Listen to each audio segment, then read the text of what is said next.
Saya biasanya pede kalau ngomong matematika di mana-mana, kecuali di depan Sabrang, karena dia belajar matematika. Dia kan ada darah-darah bapaknya tuh, cenderung sinis ya, Oke. cenderung bukan sinis tapi cenderung mana kelemahannya di mana ini gitu. Tapi kan bapak sama anak beda, Mbah. Ya.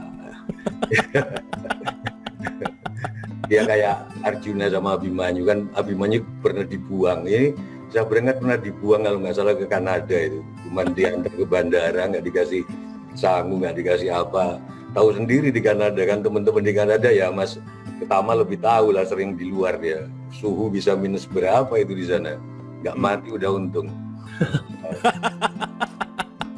Okay. Saya tetap dengan segala orang mau dikritik kayak apa nanti sama Sabrang, aku tetap bahwa the problem of Indonesia saat ini adalah pendidikan matematikanya salah.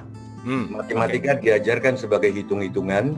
Dengan segala hormat, bukan saya merendahkan guru-guru SD sampai SMA saya, tapi saya baru melek matematik ketika kuliah di ITB di matematika, terutama oleh Dr. Hutahayan. Jadi matematika it's about bagaimana melihat pola dari segala sesuatu yang menurut awam nggak terpola. Itu sebetulnya kemampuan matematik yang harus dididik dari SD. Kemampuan melihat bahwa kemacetan itu terpola, bahwa pindahnya Mas Tama dari Indosiar ke Trans TV lalu memimpin Trans 7 dan bikin net itu terpola, yaitu pola bahwa seseorang mencari tantangan-tantangan baru. Padahal setahu saya gaji Mas Wisnu Tama, aku kan deket sama Pak Izadi kan, itu tinggi banget itu, mungkin gajinya Direktur Pertamina kalah mungkin. Tinggi banget. Dia masih mendirikan net dari nol. Nah, itu ada polanya semua, batik itu ada polanya. Teman saya mencari gelar doktor matematika, memulakan seluruh batik di Indonesia ini, dari Parang, dari Cirebon, dari hanya 6 pola. Oke? Nah, ketidakmampuan melihat pola ini yang membuat kita terpatah-patah, Abu Marlo.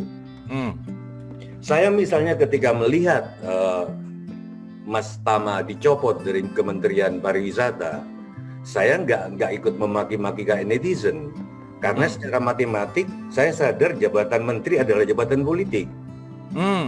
Oke, satu. Terus yang kedua, di era Pak Jokowi nggak ada penilai yang seperti Pak SBY waktu zaman Dr. Kuntoro Mangkusubroto, kalau ingat Mas Tama, UKP yang 4. UKP 4. Itu yang menilai rapot menteri-menteri. Ini kan nggak ada. Sehingga saya nggak bisa ikut secara sains, secara pengetahuan, nggak bisa menilai ini gagal atau enggak. Kita nggak tahu. Itu aja sih. Jadi begitu juga cara netizen melihat ujaran Edi Mulyadi ke Kalimantan atau Arteria Dahlan ke Sunda. Karena nggak berpikir matematik. Matematik itu satu, kemampuan melihat pola dari segala sesuatu yang menurut awam nggak terpola. Itu satu. Yang kedua, ketaatan pada azas. Tidak ada yang pasti di dalam matematika. 1 tambah 1 sama dengan 2 itu bukan matematik. 1 tambah 1 hanya boleh sama dengan 2 kalau kita sedang sepakat bicara dalam sistem bilangan persepuluhan. Karena dalam sistem bilangan biner 1 tambah 1 itu 0. Oke, kita alihkan, kita sudah sepakat sama Pancasila. Hukum-hukum ke bawahnya harus sesuai dengan itu, kalau enggak matematis. Saya kira itu banyak kalau kita teliti kepada lagu-lagunya Leto, aku nggak bilang bahwa itu jiplak, bahwa itu adalah kemampuan dari Sabrang untuk melihat pola dari lagu-lagu yang abadi. Aku nggak tahu lagu-lagu tahun berapa yang di-refer oleh Leto, tapi kelihatannya ada banyak lagu kemudian dipolakan. Kenapa dia abadi? Terus dia ditransfer. Ini kreatif, Mas, menjawab Mas Wisnu Tama tadi. Kreator besar adalah pencuri yang besar. Oke. Hairil Anwar itu mencuri sajak-sajanya Arhibat Meklis, tapi dengan kreativitas. Sekarang kalau misalkan gini Mas Wisutama, aku sebagai orang matematik lihat Hejud, kenapa Hejud terkenal abadi?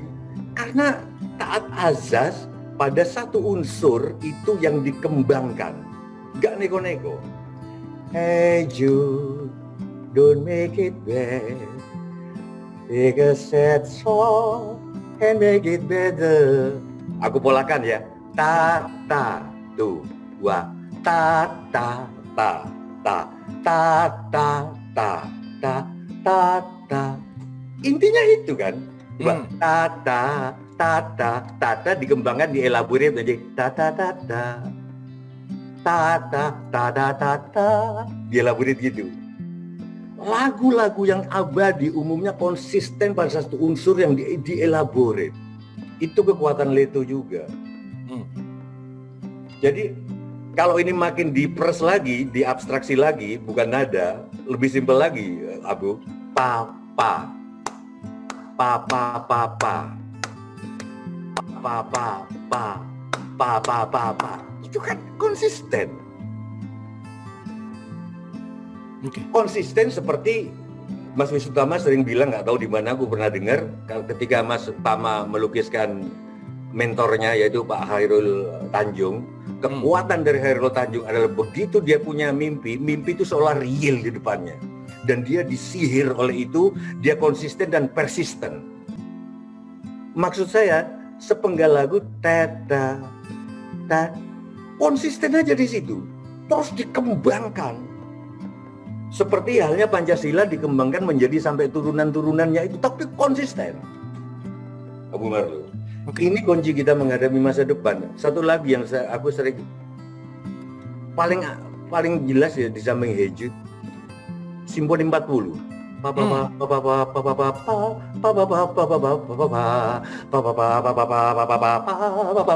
Itu kan